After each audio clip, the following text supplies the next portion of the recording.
मर गई मैं।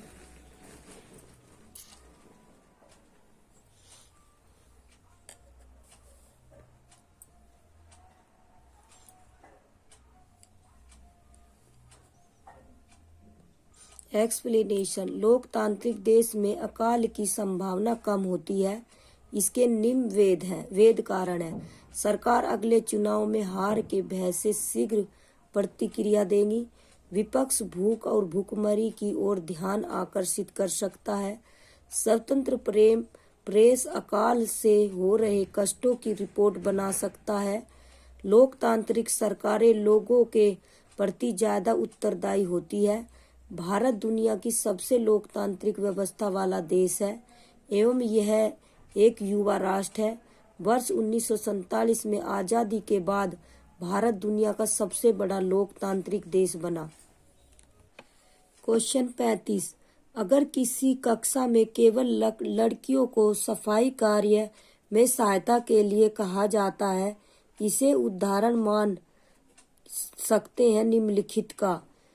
श्रमिकों का विभाजन, ऑप्शन बी लैंगिक रूढ़िबद्ध धारणा, ऑप्शन सी पोषण एवं देखभाल, ऑप्शन डी अनुशासित करना। इसका आंसर होगा ऑप्शन बी लैंगिक रूढ़िबद्ध धारणा। एक्सप्लेनेशन। अगर किसी कक्षा में केवल लड़कियों को सफाई कार्य में सहायता के लिए कहा जाता है तो इस उदाहरण को लैंगिक रूढ़िबद्ध धारणा मान सकते हैं। रूढ़िबद्धता से अभिप्राय समाज में व्याप्त विभिन्न असामाजिक क्रियाएं एवं कुरीतियों से है जो एक पीढ़ी से दूसरी पीढ़ी में अपने मूल रूप में स्थानांतरित होती हैं। इसकी सामाजिक उपयोगिता न होते हुए भी प्रत्येक वर्ग एवं समुदाय इसको मान्यताएं प्रदान करता है।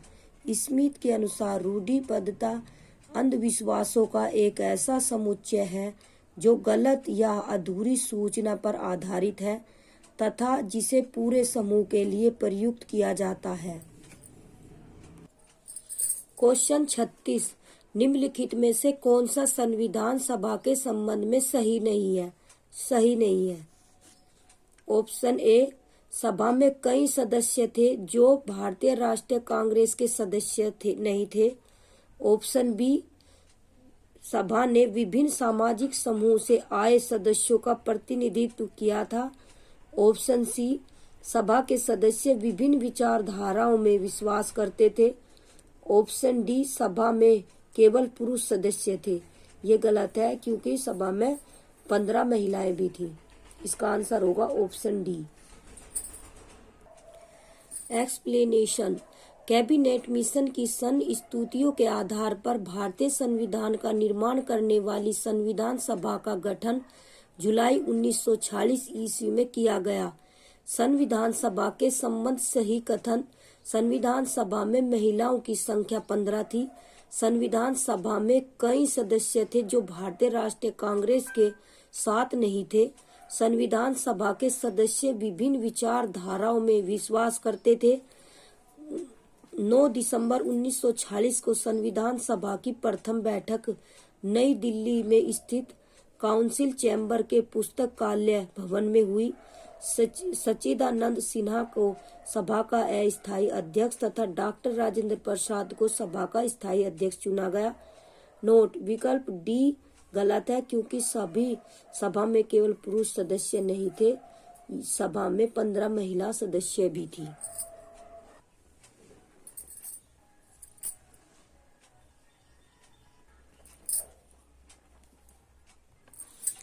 क्वेश्चन 37। भारतीय संविधान की प्रस्तावना सभी नागरिकों को किन 2 प्रकार की समानता सुनिश्चित करता है? ऑप्शन ए प्रतिष्ठा और अवसर, ऑप्शन बी आय और धन, ऑप्शन सी संपत्ति और प्रतिष्ठा, ऑप्शन डी अवसर और आय। इसका आंसर होगा ऑप्शन ए प्रतिष्ठा और अवसर। एक्सप्लेनेशन। भारतीय संविधान की प्रस्तावना सभी नागरिकों को प्रतिष्ठा और अवसर नामक 2 प्रकार की समानता प्रदान करता है। संविधान की प्रस्तावना का प्रस्ताव 13 दिसंबर 1946 को संविधान आधार पर 26 नवंबर 1949 को संविधान सभा 26 नवंबर 1949 को संविधान सभा द्वारा अपनाया गया था। 42वें संविधान संशोधन अधिनियम 1926 ईस्वी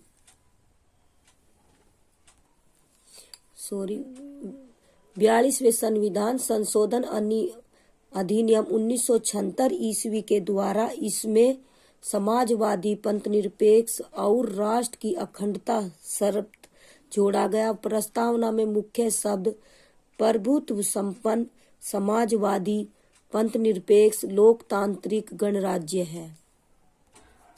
क्वेश्चन 38 विधायिका और कार्यपालिका न्यायपालिका के काम में हस्तक्षेप नहीं कर सकते, यह कथन भारतीय संविधान के किस सिद्धांत को दर्शाता है? ऑप्शन ए न्यायिक समीक्षा को, ऑप्शन बी आधारभूत संरचना का सिद्धांत, ऑप्शन सी शक्तियों का बंटवारा, ऑप्शन डी न्यायिक सक्रियता। इसका आंसर होगा ऑप्शन सी शक्तियों का बंटवारा। एक्सप्लेनेशन विधायिका और कार्यपालिका न्यायपालिका के काम में हस्तक्षेप नहीं कर सकते, यह कथन भारतीय संविधान के शक्तियों का बंटवारा सिद्धांत को दर्शाता है। भारतीय संविधान न्यायालय का उद्घाटन 28 जनवरी 1950 को किया गया था। इसने भारत के संघीय न्यायालय की स्थापना की, जो कि भारत सरकार अधिनियम 1935 के तहत स्थापित किया गया। भारतीय न्यायपालिका की संरचना 3 स्तरित है। ऑप्शन ए उच्चतम न्यायालय, ऑप्शन उच्च न्यायालय, अधीनस्थ न्यायालय। नोट: भारत के 1 उच्चतम न्यायालय और 25 उच्च न्यायालय हैं। क्वेश्चन 39 कथन ए और बी को पढ़िए तथा उपयुक्त विकल्प का चयन कीजिए। भारतीय राज्य का कोई आधिकारिक धर्म नहीं है। ऑप्शन बी सरकारी नौकरियों में धार्मिक अल्पसंख्यकों के लिए आरक्षण का प्रावधान है। ऑप्शन ए और बी सही है, ऑप्शन बी ए और बी गलत है, ऑप्शन सी ए सही है परंतु बी गलत है, ऑप्शन डी ए गलत है परंतु बी सही है। इसका आंसर ए सही है, बी गलत है। इसका आंसर है ऑप्शन सी सही। एक्सप्लेनेशन भारतीय राज्य का कोई आधिकारिक धर्म नहीं है, कथन सत्य है, तथा सरकारी नौकरियों में धार्मिक अल्पसंख्यकों के लिए आरक्षण है, यह कथन गलत है। सरकारी नौकरियों में SC, ST, OBC, EBS और विकलांगों को आरक्षण दिया गया है, जो कि सभी धर्म के लोगों के पिछड़े वर्ग हेतु है। इस प्रकार कहा जा सकता है कि कथन ए सही है और कथन बी गलत है।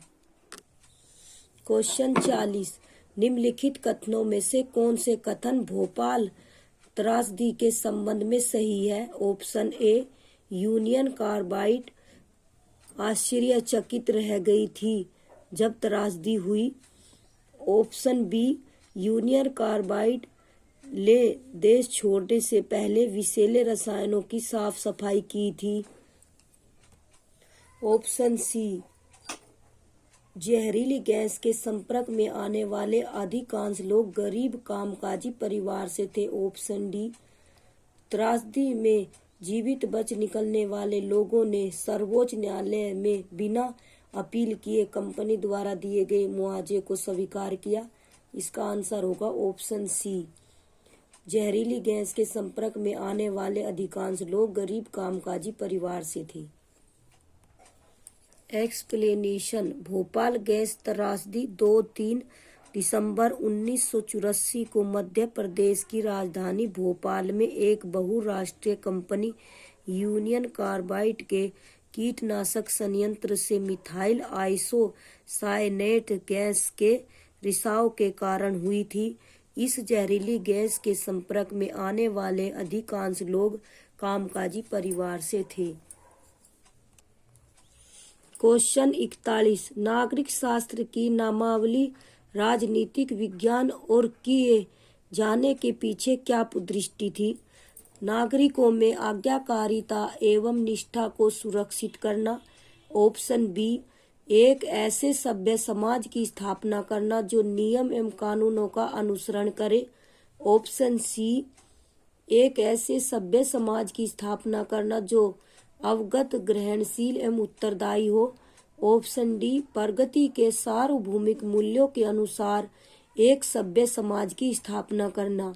इसका आंसर होगा ऑप्शन सी, एक ऐसे सभ्य समाज की स्थापना करना जो अवगत, ग्रहणशील एवं उत्तरदायी हो।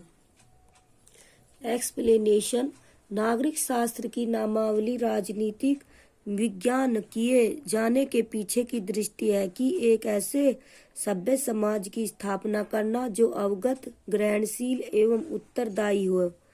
नागरिक शास्त्र से राजनीतिक विज्ञान शब्दावली में बदलाव विमर्शी नागरिक विकसित करने के उद्देश्य से किया गया है। नागरिक शास्त्र नागरिक के पहलुओं और आवश्यकताओं से संबंधित है, जबकि राजनीतिक विज्ञान शासन के साथ है। क्वेश्चन 42,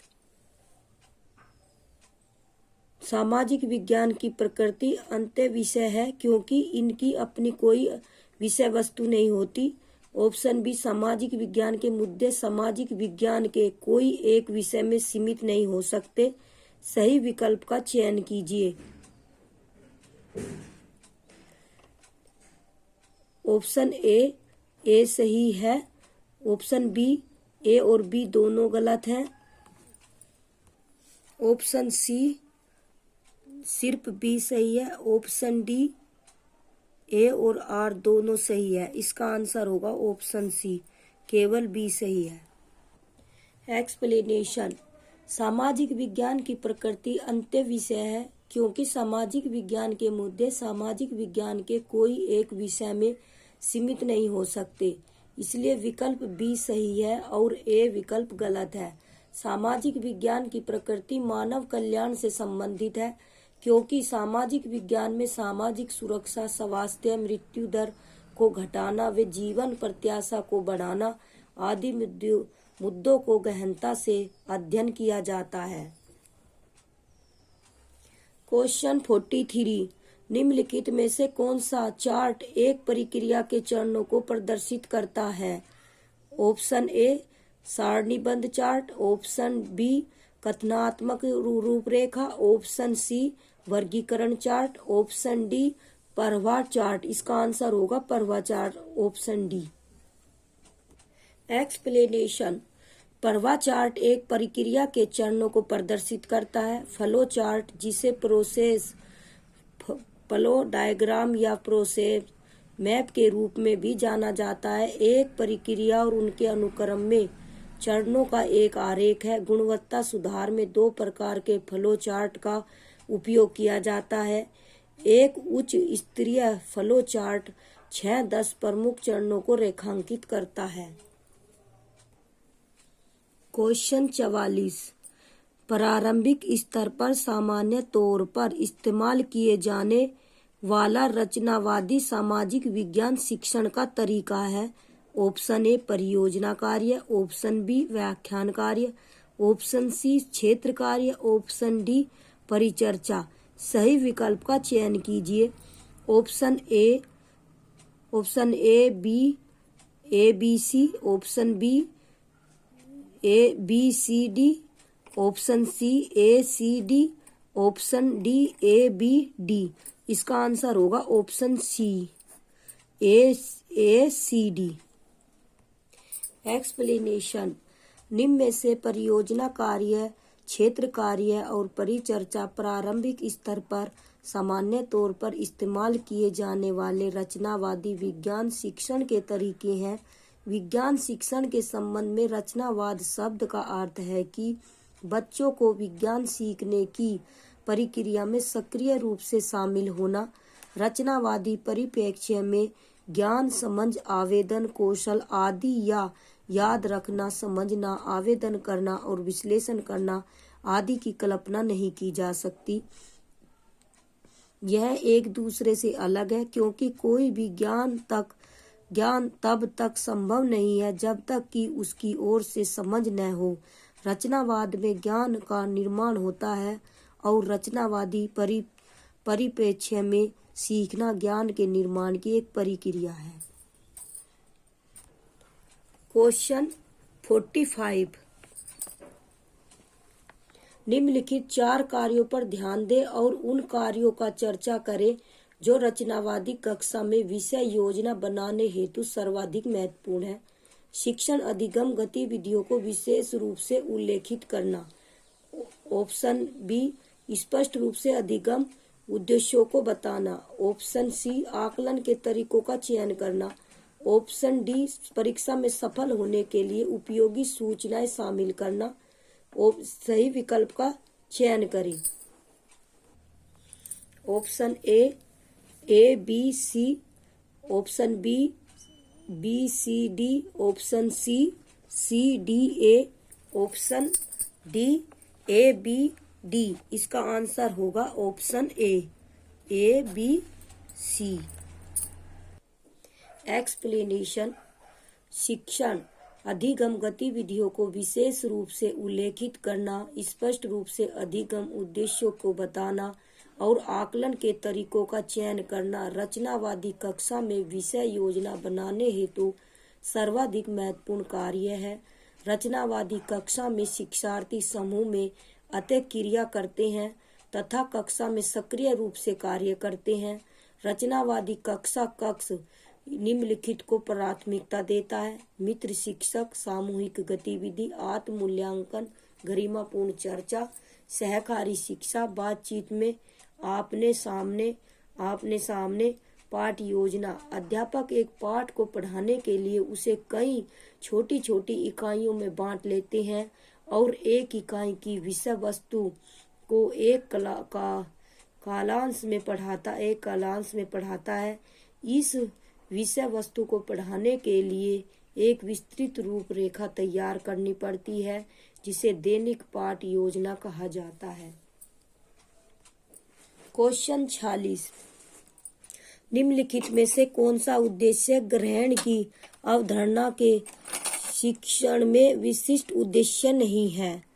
ऑप्शन ए, ग्रहण कैसे होते हैं, विद्यार्थी इस प्रक्रिया को समझ पाएंगे।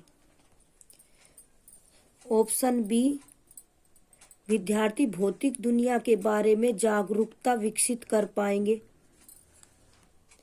ऑप्शन सी, विद्यार्थी ग्रहण का वैचारिक प्रतिरूप आरेखों के द्वारा दिखा पाएंगे। ऑप्शन डी, विद्यार्थी ग्रहण कैसे होते हैं मॉडल के माध्यम से दर्शा पाएंगे। इसका आंसर होगा बी।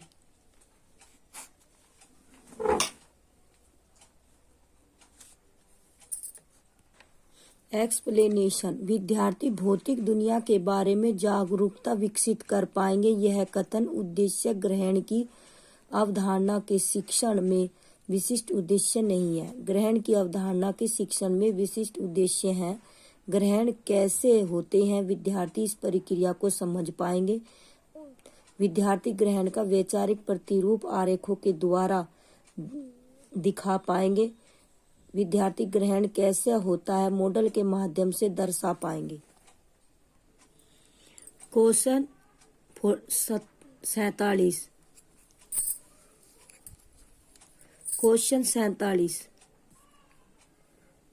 बाजारों और उनकी कार्य विधियों की संकल्पना को सुदृढ़ करने के लिए एक शिक्षण के पास उसकी इकाई योजना में 3 विषय हैं। ऑप्शन ए, बाजार और मूल्य वृद्धि।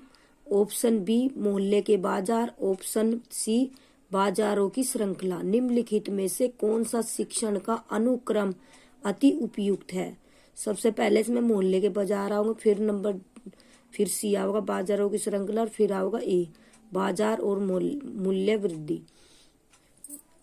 ऑप्शन ए बी सी गलत। ऑप्शन बी सी और बी सी ए। इसका आंसर होगा बी ए, ऑप्शन बी।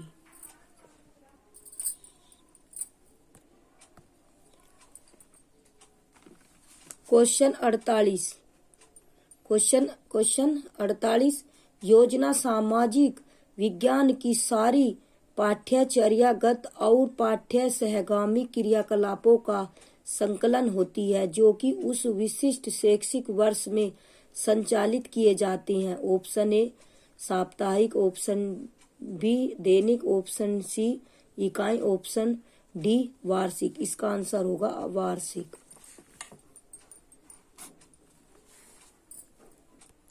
एक्सप्लेनेशन। वार्षिक योजना सामाजिक विज्ञान की सारी पाठ्यचर्यागत है और पाठ्य सहगामी क्रियाकलापों का संकलन होती है जो कि उस विशिष्ट शैक्षिक वर्ष में संचालित किए जाते हैं। यह शिक्षण की ऐसी दीर्घकालीन योजना है जो विद्यालय में पूरे एक सत्र के लिए बनाई जाती है। वार्षिक योजना में शिक्षक संपूर्ण सत्र की विभिन्न गतिविधियों का ब्यौरा रखता है। वार्षिक योजना का महत्व है। वार्षिक योजना से सत्र भर के शिक्षण कार्य को एक निश्चित दिशा मिलती है। शिक्षक के आत्म मूल्यांकन में सहायक है। शिक्षक विषय की समुचित तैयारी कर सकता है। छात्रों को सत्र की समस्त गतिविधियों का प्रतिबिंब सत्र के प्रारंभ में ही मिल जाता है। क्वेश्चन 49 निम्नलिखित कथनों पर विचार करें और सही विकल्प का चयन करें। जेंडर भूमिकाओं को सिखाते समय एक शिक्षक को क्या करना चाहिए? लड़के और लड़कियों को अलग व्यवसायों को अपनाने का सुझाव देना चाहिए। ऑप्शन बी लड़के और लड़कियों को अलग अलग शिक्षा देनी चाहिए। ऑप्शन सी दैनिक जीवन में जेंडर लैंगिक रूढ़ियों को चुनौती देनी चाहिए। इसका आंसर होगा ऑप्शन सी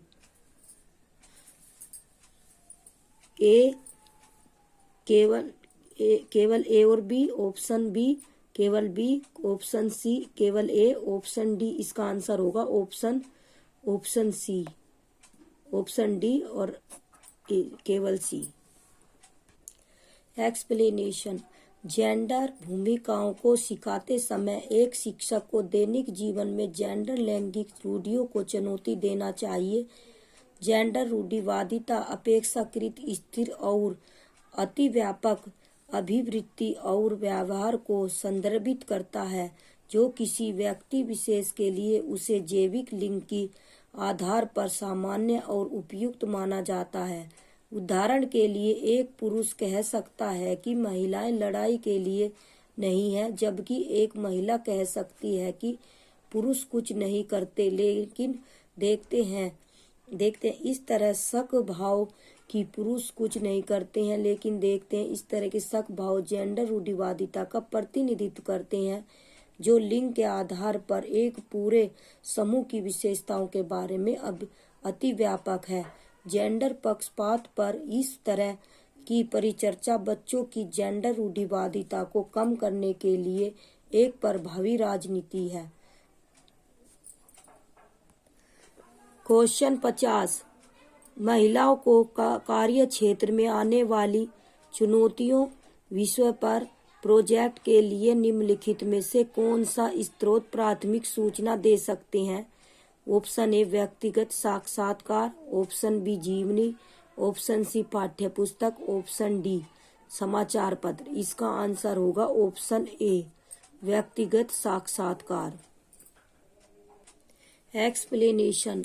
महिलाओं को कार्य क्षेत्र में आने वाली चुनौतियों विषय पर प्रोजेक्ट करने के लिए व्यक्तिगत साक्षात्कार स्रोत प्राथमिक सूचना दे सकते हैं।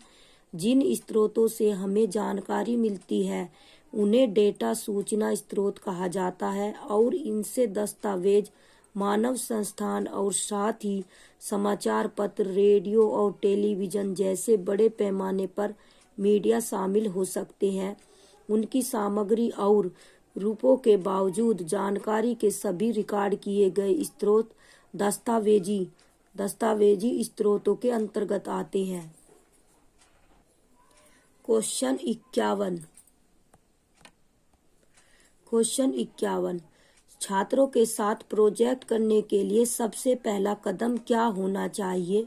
ऑप्शन ए आंकड़े एकत्र की योजना बनाना, ऑप्शन बी आंकड़े के स्रोत को चिन्हित करना। ऑप्शन सी, उद्देश्यों का निर्धारण करना। ऑप्शन डी, खोज का विश्लेषण करना। इसका आंसर होगा उद्देश्यों का निर्धारण करना। ऑप्शन सी सही होगा। एक्सप्लेनेशन। छात्रों के साथ एक प्रोजेक्ट करने के लिए सबसे पहला कदम उद्देश्यों का निर्धारण करना चाहिए।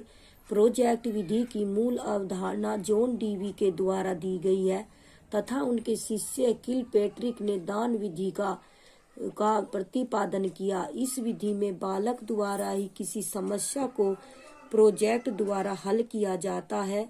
यह उद्देश्य पूर्ण होता है। इसमें शिक्षक मार्गदर्शक के रूप में काम करता है। क्वेश्चन 52, निम्न में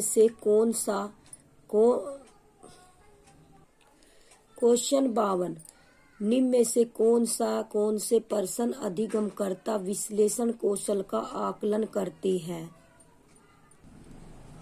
ऑप्शन ए, सहारा रेगिस्तान के लोग किस प्रकार के वस्त्र पहनते हैं। ऑप्शन बी, सहारा रेगिस्तान की जलवायु इतनी कठोर और गर्म है तथा तब भी वहां पर लोग भारी वस्त्र क्यों पहनते हैं। उपयुक्त कारणों व उदाहरणों के साथ चर्चा कीजिए। ऑप्शन सी, आज का सहारा रेगिस्तान एक समय में हरा भरा मैदान हुआ करता था। आप इस कथन की जांच कैसे करेंगे। ऑप्शन ए, उपयुक्त विकल्प का चयन कीजिए। ऑप्शन ए तथा बी। ऑप्शन बी, सी, बी, सी। इसका आंसर होगा ऑप्शन बी और सी। Option C, A, C. Option D, केवल सी। इसका आंसर होगा ऑप्शन बी और सी। एक्सप्लेनेशन।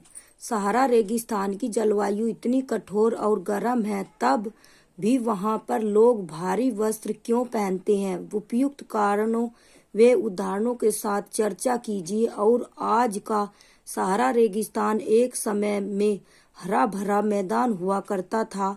आप इस कथन की जांच कैसे करेंगे। इस तरह के पर्सन अधिगमकर्ता विश्लेषण कौशल का आकलन करते हैं। विश्लेषणात्मक कौशल सूचना एकत्र करने और विश्लेषण करने, समस्या हल करने और निर्णय लेने की क्षमता का संदर्भ लेते हैं।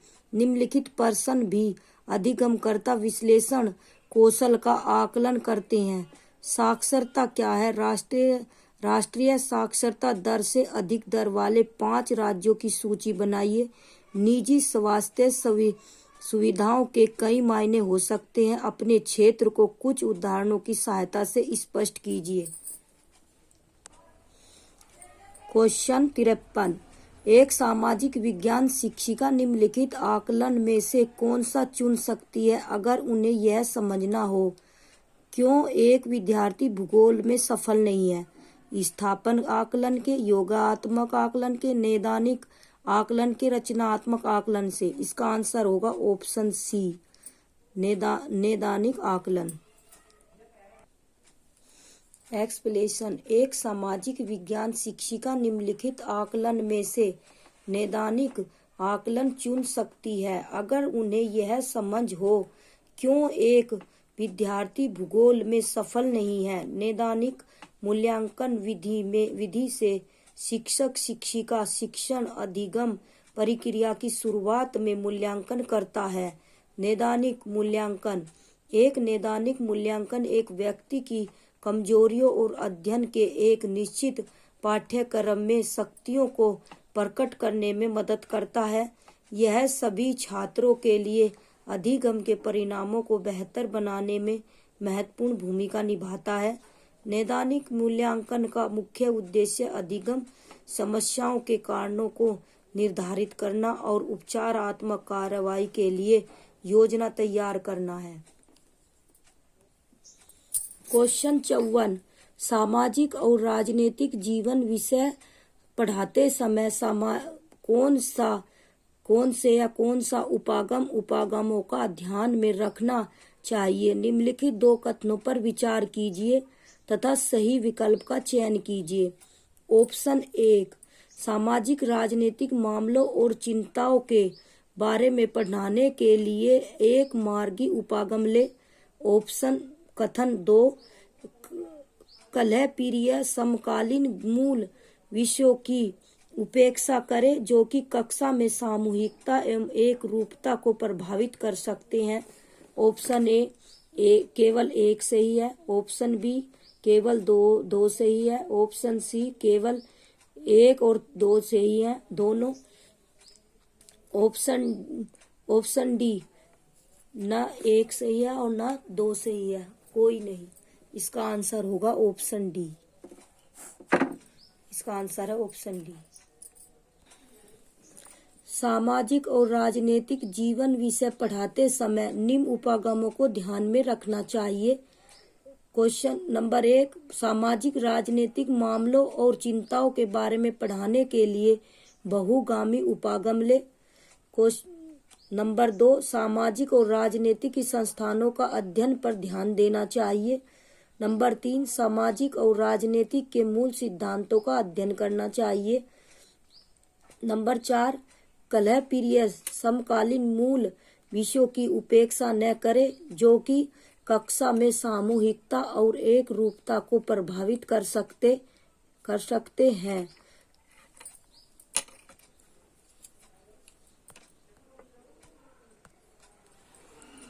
क्वेश्चन